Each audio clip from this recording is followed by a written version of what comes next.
Las calles guardan muchos secretos.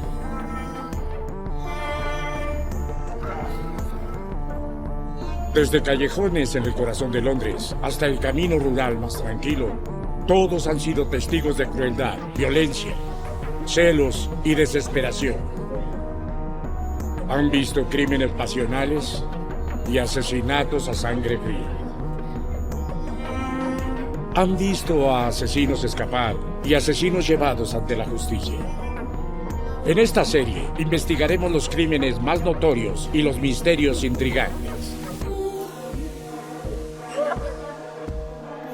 Historias de hombres y mujeres quemados, de la policía que los persiguió y de las víctimas que se quedaron atrás, de los archivos de Scotland Yard y mucho más allá.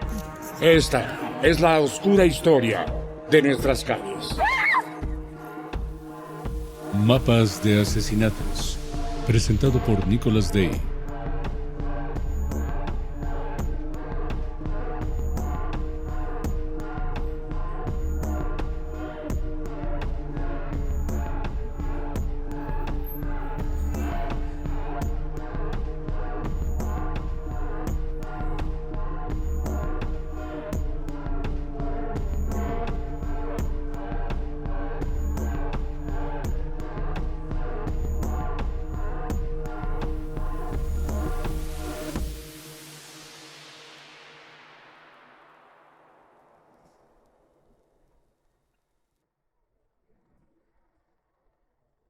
En 1802, un nuevo espectáculo llegó a Gran Bretaña.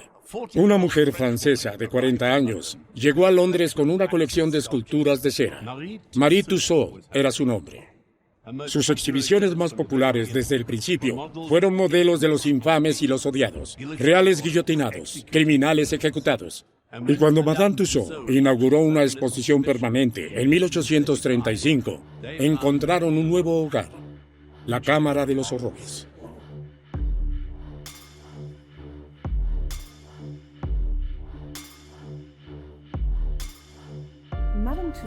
Madame Tussaud llegó a Inglaterra como algún producto de la Revolución Francesa. Comenzó el trabajo a los 7 años y, cuando cumplió los 17, ya estaba modelando rostros de la aristocracia francesa. Y en la década de 1830, originalmente era solo una pequeña habitación separada, donde exhibía material ligeramente más oscuro, pero luego comenzó a presentar recuerdos y figuras de cera de asesinos británicos. Entonces exhibía a los ladrones de cuerpos de Burke y Hare, exhibía a Mary Manning, que mató a su amante en 1849. Desde el principio, lo que convirtió a Madame Tussaud en una atracción popular para los visitantes en este país fue la capacidad de usar cera para crear exhibiciones realistas de lo sensacional, lo horrible, lo gris, lo espantoso. Durante más de 150 años, la Cámara fue una de las atracciones más populares del museo. El Dr. Crippen estuvo allí, al igual que John Christie y John George Hyde. Junto a ellos, durante muchas décadas, estuvo un notorio doble asesino. Un asesino tan infame como cualquiera de esos otros. Un asesino que algunos incluso afirmarían que fue el responsable de los asesinatos de Jack el Destripador.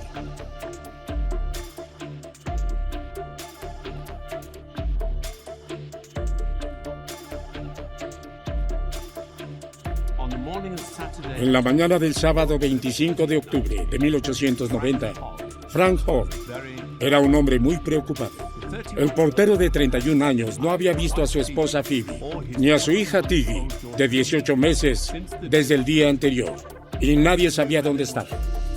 El papel ilustrado, Penny. Frank Samuel Hogg, esposo de la mujer asesinada. Frank había estado en el trabajo durante el día y a las 10 en punto se fue a casa. Y Phoebe no estaba allí. Entonces se quedó despierto hasta las 2 de la mañana del día siguiente esperándola para ver si regresaba a casa. Cuando ella no estaba ahí el sábado por la mañana, él simplemente asumió que había tomado el tren hasta Cornwood para ver cómo estaba su padre, que era bastante anciano y estaba muy enfermo. Me parece perfectamente creíble que Frank suponga que ella ha ido ahí. Señora Phoebe Hogg, A medida que pasaban las horas, sus temores comenzaron a crecer. Reunió a su hermana Clara y a su anciana madre. Preguntarían a los vecinos, mientras él se apresuraba a ir a Rickmansworth a visitar al padre de su esposa.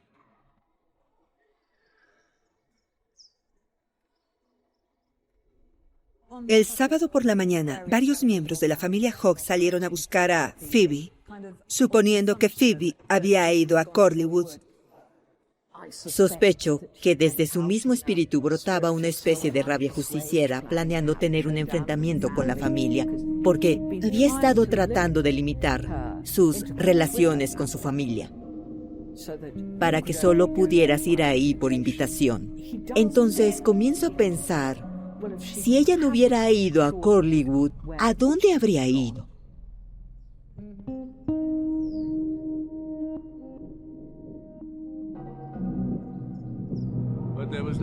Pero no había señales de Phoebe o Tiggy en casa del suegro de Frank. Corrió de regreso a casa. Pero para entonces, la noticia estaba en todos los periódicos. Una mujer había sido encontrada muerta en Crossfield Road, a solo 1 milla de su casa.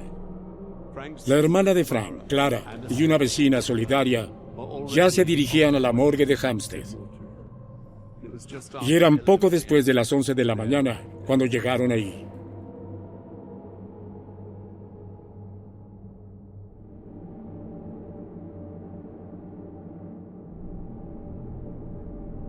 Morgue de Hampstead.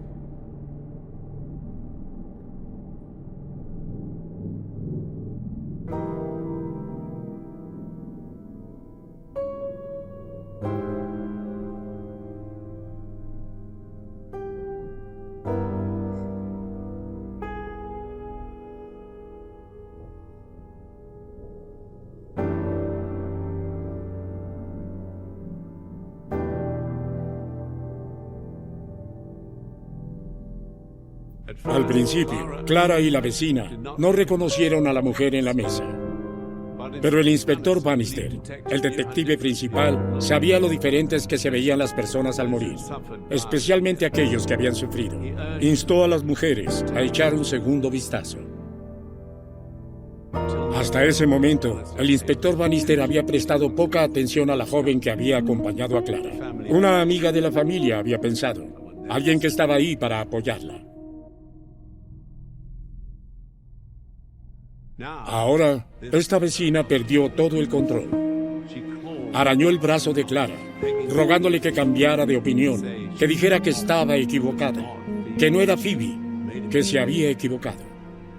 Y esta vez Clara lo supo. La mujer que yacía delante de ella era su cuñada, era Phoebe Hogg.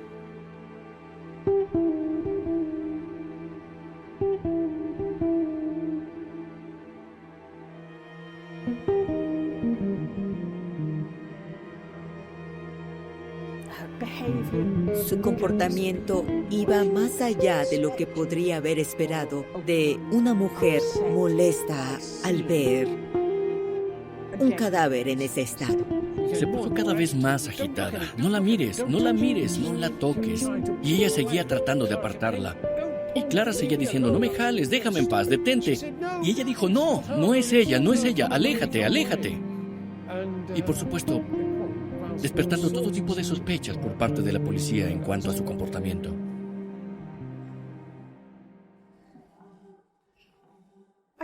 Creo que hubiera sido creíble si ella hubiera dicho, no puedo quedarme aquí más tiempo, no puedo mirar. Pero la casi histeria que parece haber desplegado, no por el estado del cuerpo, sino por aléjate, aléjate. Eso parece, desde el principio, haber despertado sospechas policiales sobre el asesinato.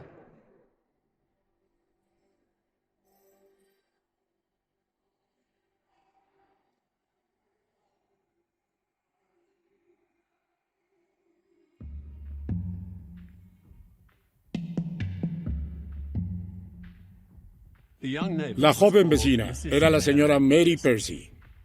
En solo unas pocas semanas, su nombre sería conocido en todo el país y su imagen de cera estaría en la cámara de los horrores de Madame Tussauds.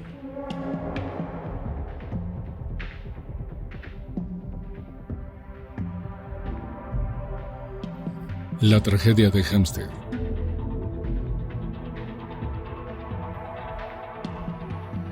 Antes de ser una asesina convicta, la señora Percy fue Mary Eleanor William. Nació en 1866. El hogar de su infancia fue feliz. Mary era una niña amable, aunque sensible. Pero también estaba plagada de una enfermedad no diagnosticada ni tratada. Tenía dolores de cabeza, se desmayaba y tenía ataques violentos.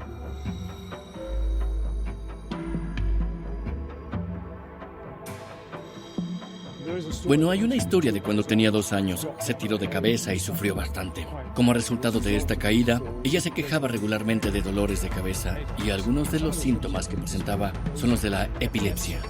Los síntomas que se decía que presentaba Mary en realidad suenan más como migrañas o depresión, no necesariamente epilepsia. Entonces, no es 100% seguro que ella la padeciera, pero ciertamente su familia creía que sí. La epilepsia se consideraba una forma de estigma social. Si estuvieras en las clases de dinero, entonces la epilepsia se podría describir y tratarse como una desgracia. Si pertenecías a las clases trabajadoras, la epilepsia era estigmatizada como una forma de criminalidad. El trato implicó castigos crueles, camisas de fuerza, palizas, posiblemente terapia electroconvulsiva. Tener un miembro de la familia que fue etiquetado insano o loco era algo que afectaba la reputación, la respetabilidad de toda la familia, y era muy estigmatizado. Mary Eleanor Percy. Cuando Mary tenía 16 años, su padre murió en un accidente de trabajo.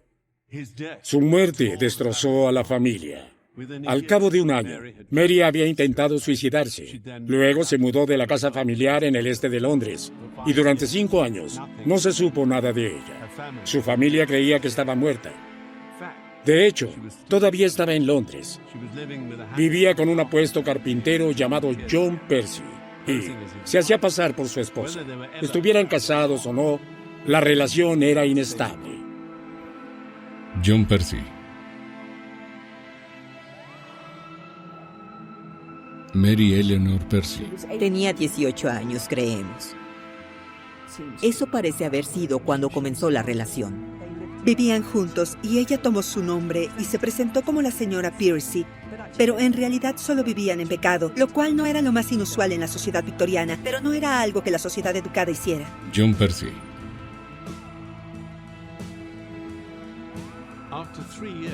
Después de 3 años, John Percy había tenido suficiente. Todavía se preocupaba por Mary. Él la consideraba amable y gentil, pero Mary también era mentirosa y fantasiosa. Y había comenzado a salir con otros hombres. Uno de ellos era un joven llamado Frank Hogg.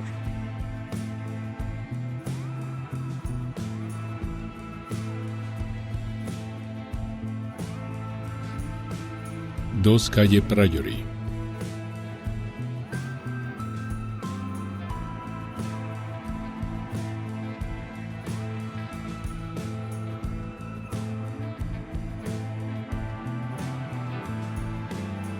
Frank Hogg era un mujeriego. Se consideraba una especie de asesino de damas.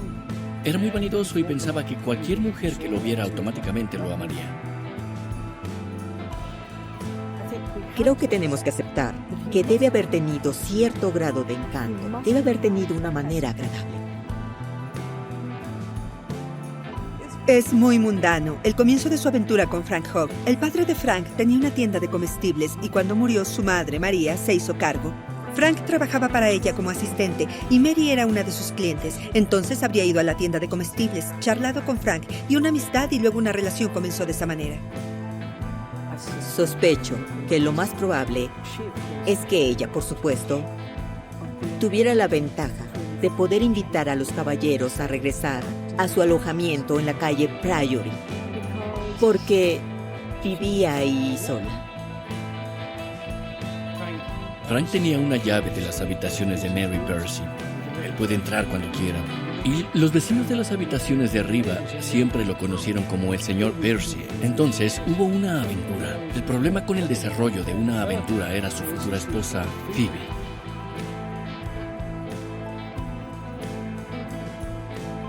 La aventura de Frank con Mary no puso fin a su matrimonio, pero tampoco su matrimonio puso fin a la aventura. Y Mary estaba decidida a formar parte de la familia. Invitó a Frank, Phoebe y el recién nacido Tiggy a unirse a ella en la Navidad de 1889. Y cuando Phoebe enfermó repentinamente, unas semanas más tarde, Mary vio su oportunidad.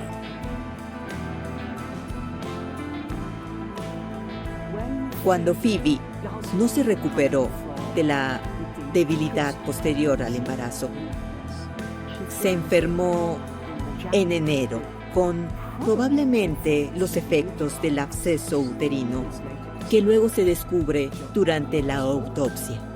Los relatos varían sobre lo enferma que estuvo, cuánto tiempo estuvo enferma, pero ciertamente llamaron a Mary para que fuera a cuidarla.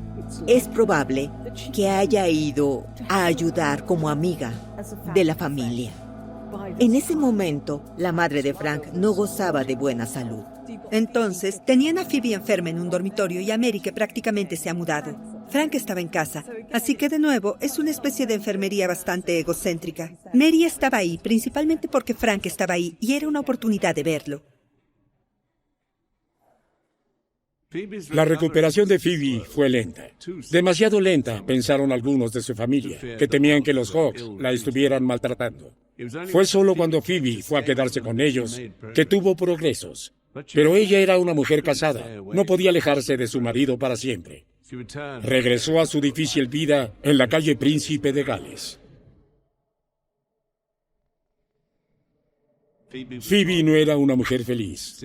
Todavía débil por su enfermedad, encontró agotador cuidar a su bebé, especialmente con un grupo de suegros observándola todo el tiempo.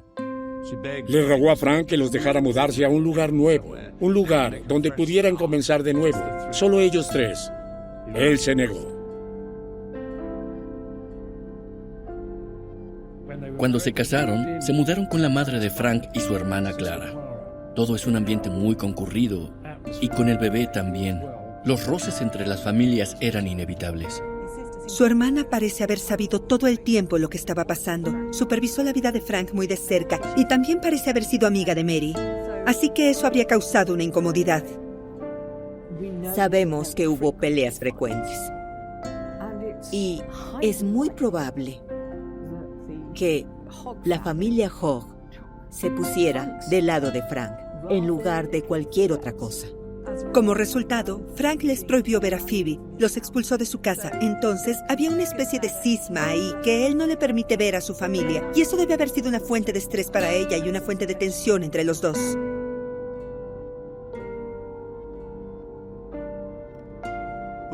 No sabemos cuánto sabía Phoebe sobre la aventura de Frank, pero debe haber sospechado algo. Dejó de responder a las invitaciones de Mary, y cuando se cruzó con Mary en la calle, la ignoró.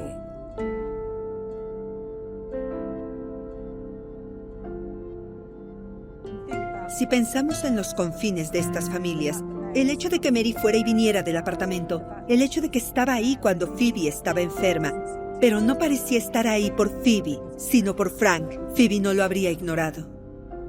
Ella debe haber estado al tanto de las intenciones de Mary hacia su esposo. Mary deseaba desesperadamente a Frank para ella. Mary Percy estaba un poco más feliz. Un viaje fuera de Londres, con Frank en octubre de 1890, fue una oportunidad para ellos de posar brevemente como marido y mujer. Durante unas horas, Mary pudo satisfacer sus fantasías, pero no podían durar. Frank tuvo que volver con su mujer y su hijo, y Mary a sus habitaciones vacías. El viaje solo reforzó para Mary todo lo que le faltaba y todo lo que tenía Phoebe Hogg.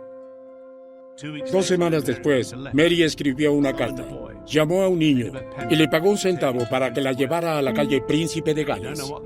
No sabemos lo que decía la carta, pero lo que Mary escribió fue suficiente para atraer a Phoebe y al bebé Tiggy a su puerta.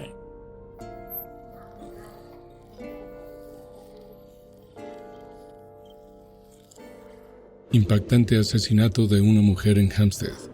El asesinato de Hampstead. La identificación de la mujer fallecida. La investigación del asesinato avanzaba rápidamente. Habían pasado menos de 24 horas desde el descubrimiento del cuerpo de la mujer en Crossfield Road. Pero el inspector Bannister de la Policía Metropolitana ya había identificado a la víctima y a un sospechoso.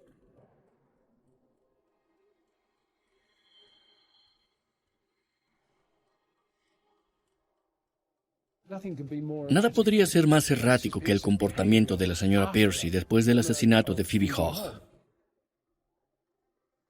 En cierto modo, plantó las semillas de la duda de la policía sobre Mary, porque ella insistió mucho y trató de ser tan persuasiva con Clara sobre el cuerpo, sobre que no era el de Phoebe, intentando que se alejara del cuerpo, que Clara le preguntaba ¿por qué estás tan interesada en que se identifique como otra persona?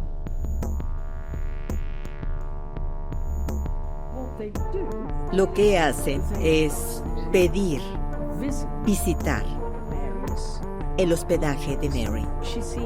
Ella parece haber estado dispuesta a mostrarle sus habitaciones muy alegremente. Ahí es cuando las cosas empiezan a ir seriamente mal para Mary.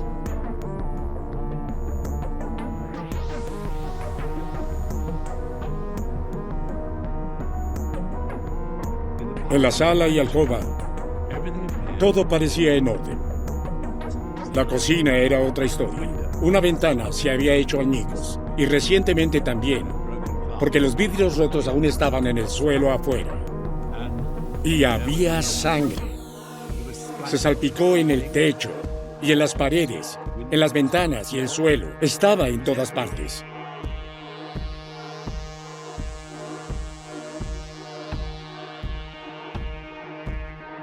Esta no era la cocina de Mary.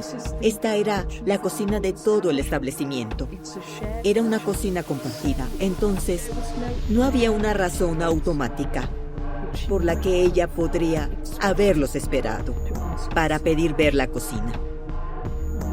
Lo que hicieron entonces fue examinar el equipo de cocina de Mary y encuentran, además de cualquier otra cosa, el atizador de cocina.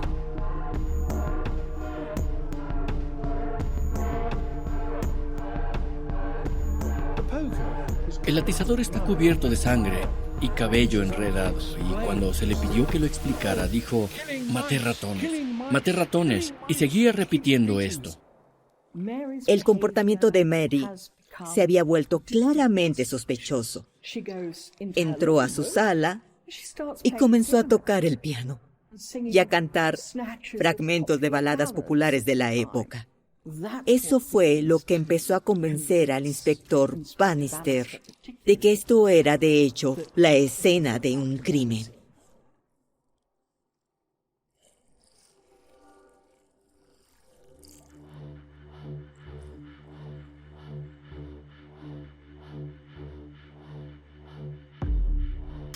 Fue más que suficiente para el inspector Bannister.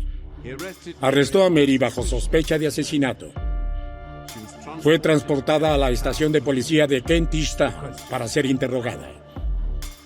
Estaba seguro de que Phoebe había encontrado la muerte en esa cocina. Estaba seguro de que Mary estaba involucrada. Pero, ¿actuó sola? ¿Y qué le había pasado a la bebé Tiggy? La respuesta a una de esas preguntas vendría muy pronto. El domingo por la mañana temprano, un vendedor ambulante caminaba por Finchley Road, en el norte de Londres, y fue allí, escondido detrás de un seto y debajo de una mata de ortigas, donde encontró el cuerpo de Tiggy Hogg, de 18 meses.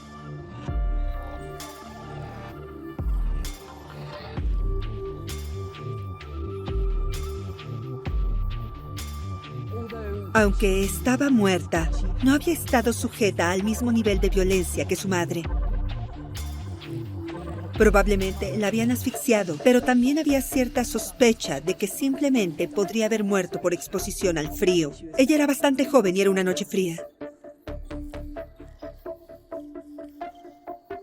Si fue asfixiada en ese momento o no, no lo sabemos. Pero ciertamente no había marcas de violencia en el cuerpo cuando fue encontrado.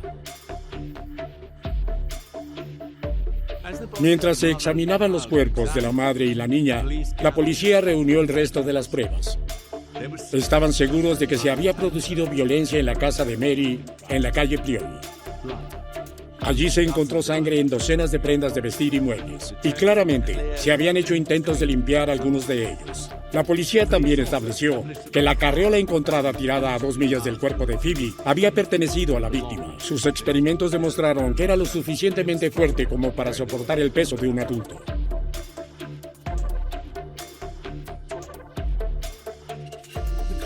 El tipo de carreola que se usó, la carreola Moisés para bebé, es muy grande.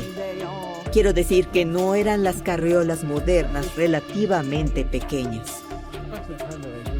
Una carreola es como una canasta grande con una capota en un extremo, y fue vista en la calle por 2 o 3 personas que la conocían. Y una persona vio el peso de la carreola de bebé. Pensó que alguien se mudaba de casa, porque tiene muchas cosas puestas en el Moisés. Muchos hogares trabajadores que tenían carreolas de este tipo las usaban para una gran variedad de propósitos, además de carreolas de bebé. La policía pronto también se enteró del romance entre Mary y el esposo de la víctima, Frank Hogg. Encontraron cartas entre ellos, guardadas en una caja debajo de la cama de Mary, y se descubrió una llave de su puerta en los bolsillos de Frank.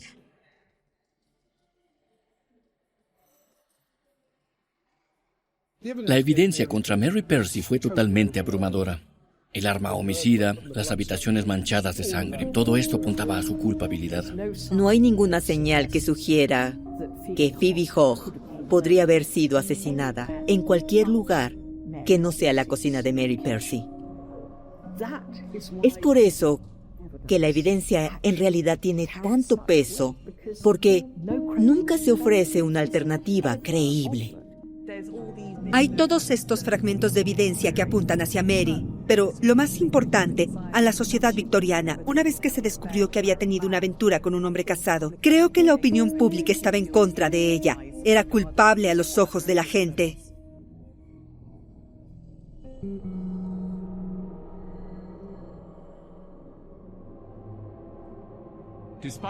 A pesar de todo, Mary Percy insistió en su inocencia.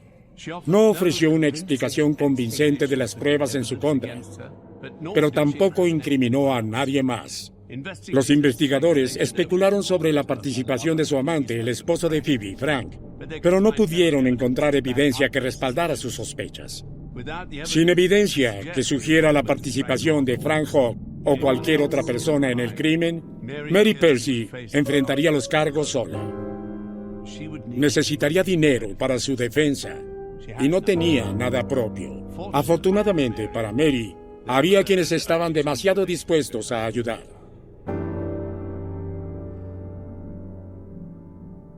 Lo que su madre tuvo que hacer fue vender los objetos de las 2 habitaciones alquiladas de su hija en Priory Road para obtener dinero para pagar la defensa. Ahora bien, en sí mismos, esos objetos no habrían recaudado una gran cantidad de dinero. Y luego aparece Madame Tussauds y regatea para comprar. Y regatea para comprar a precios inflados. Era bastante normal que Tussauds comprara exhibiciones relacionadas con casos de asesinatos famosos. Cuando podían, compraban ellos mismos la ropa del asesino. Esto sucedió hasta tiempos bastante modernos. Madame Tussauds, ante la oportunidad de comprar cosas al mayoreo, que en realidad son propiedad de Percy, ahora puede crear, como lo hace, un escenario lleno de artículos que puede anunciar como pertenecientes genuinamente a Mary Percy.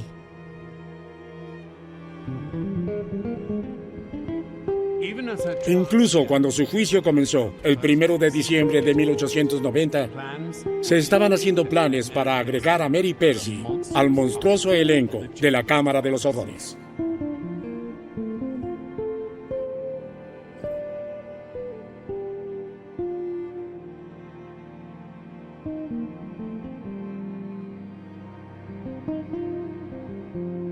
Old Bailey.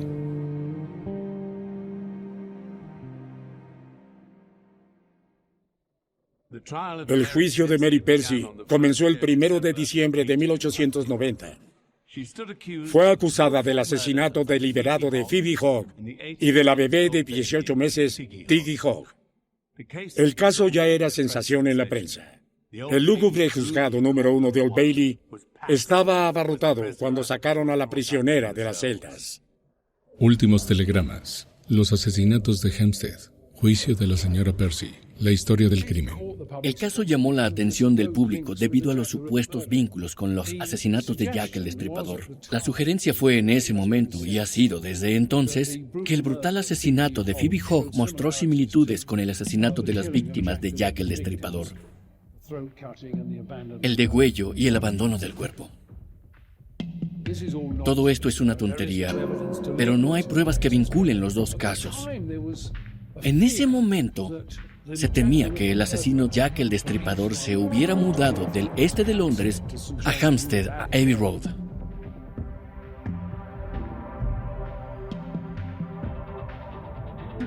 Capta la imaginación del público porque es un rompecabezas.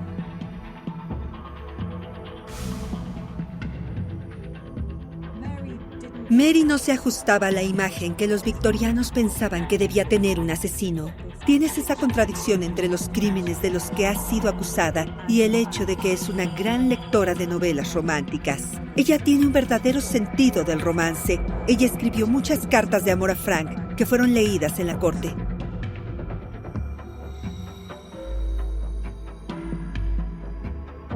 Por un lado, ella es una mujer que toca el piano, canta canciones populares de amor, y por otro lado, se espera que creas que puede tomar un atizador de cocina y matar a su rival, y luego, en algún lugar, encuentra la fuerza, no solo para cortarle la garganta, sino también para transportar los cuerpos de sus víctimas en una carriola, y empujar algo así es un trabajo duro. Los victorianos no podían entender esto del todo. ¿Por qué esto se debe a la pasión o es solo que ella es una persona psicótica? Entonces hay todos estos aspectos de su personalidad que realmente interesan a la gente.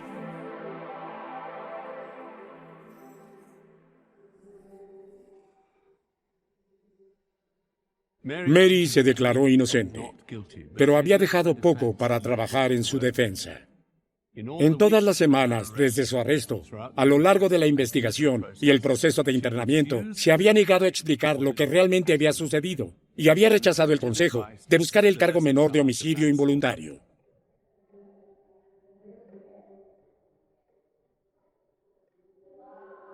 Mary Percy fue acusada de asesinato, pero eso podría haberse reducido a un cargo de homicidio involuntario, lo que habría significado que habría escapado de la horca, pero habría estado confinada durante un largo periodo en una prisión. Se creía en ese momento que los ataques de locura podrían haberla dotado por un tiempo con una fuerza antinatural, una fuerza que no tuviese en ningún otro momento. Entonces habría explicado su habilidad para haber golpeado a su rival en la cabeza con un atizador. Le cortó la garganta, metió el cuerpo en la carriola y se deshizo de eso. Lo que habrá significado es que no hubo intención, porque no hubo una sana intención. Su abogado defensor estaba preguntando si hay algo que sepa que podamos usar para evitar la ejecución. De ser así, dígalo, pero no había nada, según ella.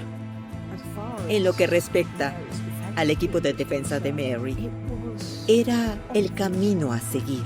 Pero desde el principio, esto está completamente bloqueado por Mary. No se les permite ir por esa ruta.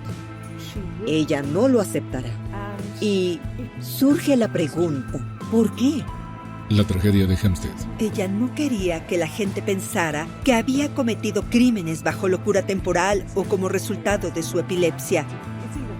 Es eso, o ella realmente creía que iba a ser declarada inocente y por lo tanto no necesitaba seguir la ruta del homicidio involuntario, lo que sugiere bastante confianza y falta de comprensión de la evidencia en su contra.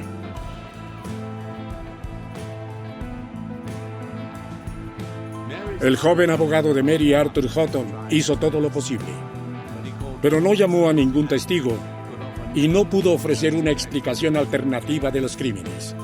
Todo lo que pudo hacer fue recordar a los miembros del jurado que la evidencia aparentemente abrumadora era circunstancial y que con la pena de muerte pendiendo sobre Mary, la más mínima duda en sus mentes debería pesar más. ¿Era esta joven tan amable y gentil, según todos los que la conocían, capaz de tal violencia? ¿Qué motivo tenía ella para los asesinatos y qué podía ganar?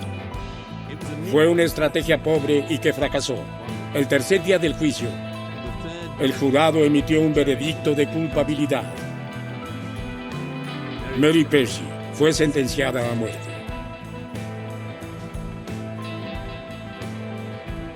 No creo que hubiera ninguna duda de que se hubiera llegado a un veredicto de culpabilidad. La prensa estaba avivando la historia.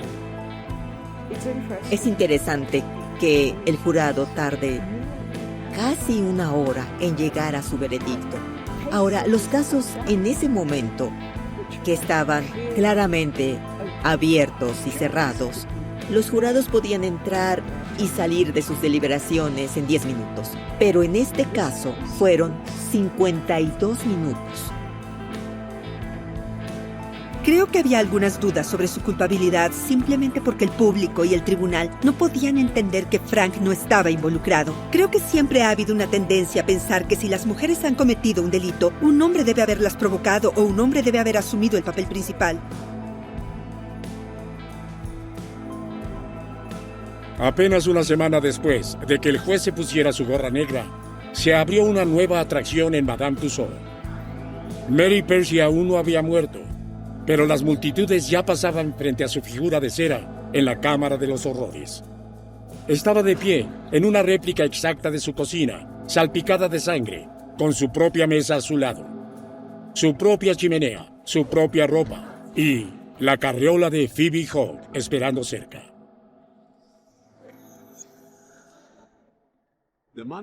El dinero de Madame Tussauds había ayudado a pagar la defensa de Mary y todavía no habían perdido la esperanza. A medida que transcurrían los días hasta su ejecución, los abogados recopilaban nuevas pruebas sobre la salud mental de Mary, sobre su largo historial de ataques y comportamiento errático. Tenían la intención de solicitar al Ministerio del Interior un indulto. Los asesinatos, insistieron, se cometieron en un momento de locura temporal.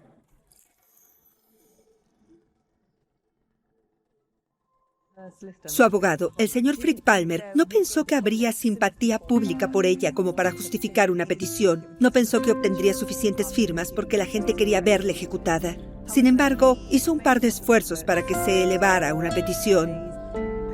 Creo que era una mujer inteligente. Ciertamente leyó los periódicos. Ella sabía que la violencia involucrada significaba que un indulto era poco probable, a menos que fuera declarada loca, al menos temporalmente, y que ella misma había rechazado. Había bloqueado esa defensa, y es poco probable que tenga mucha credibilidad posteriormente. Examinó si ella había cometido los crímenes mientras sufría un ataque epiléptico y no recordaba nada después. También investigó si realmente se trataba de un asesinato premeditado o si en realidad acababa de despertarse con esta pasión temporal. Y una de las cosas más extrañas que se mencionaron fue si realmente había matado a Tiggy o si ella había mostrado cariño por él. El niño habría muerto accidentalmente en el frío. Entonces se hicieron intentos y hubo una presentación al ministro del Interior, pero fracasó.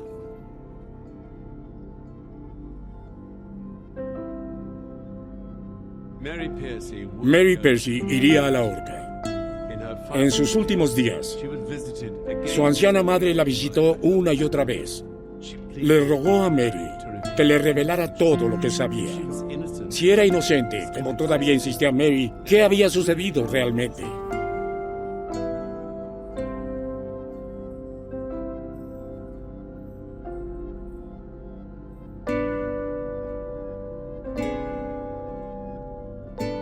Creo que realmente no sabía lo que había sucedido la noche en que mató a Phoebe Hogg.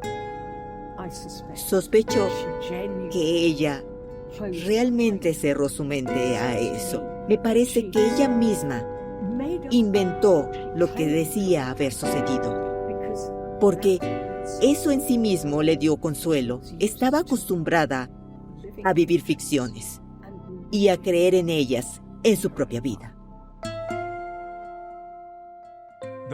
La única persona que Mary quería ver era Frank Hogg. Finalmente se concertó una visita para la tarde del 22 de diciembre, pocas horas antes de su ejecución. Frank nunca apareció.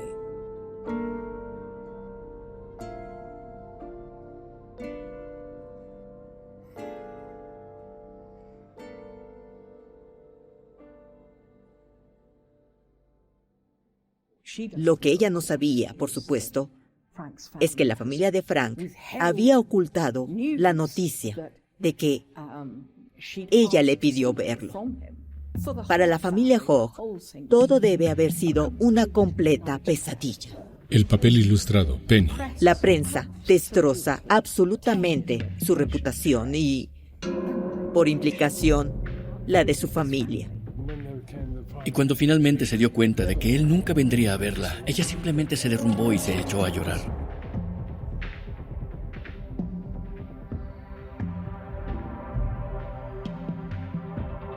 Al día siguiente, en una fría mañana de diciembre, ahorcaron a Mary Percy. Cualquiera que sean los secretos que ella tenía, se los llevó con ella. Pero ella tenía un último mensaje para el mundo. En Nochebuena, apareció un curioso anuncio en los periódicos españoles. Fue colocado por el abogado de Mary Percy a pedido de ella. Se dirigía a alguien identificado únicamente por las iniciales MECP. Decía: no he traicionado. ¿Qué significaba? Todavía no lo sabemos. ¿Era MECP un amante desconocido? ¿Un cómplice identificado? ¿O era el anuncio de una última fantasía de una mente enferma? Mientras la multitud contemplaba su obra de cera en la Cámara de los Horrores, Mary Percy le devolvió la mirada. En la muerte de cera, como en la vida, no ofreció respuestas.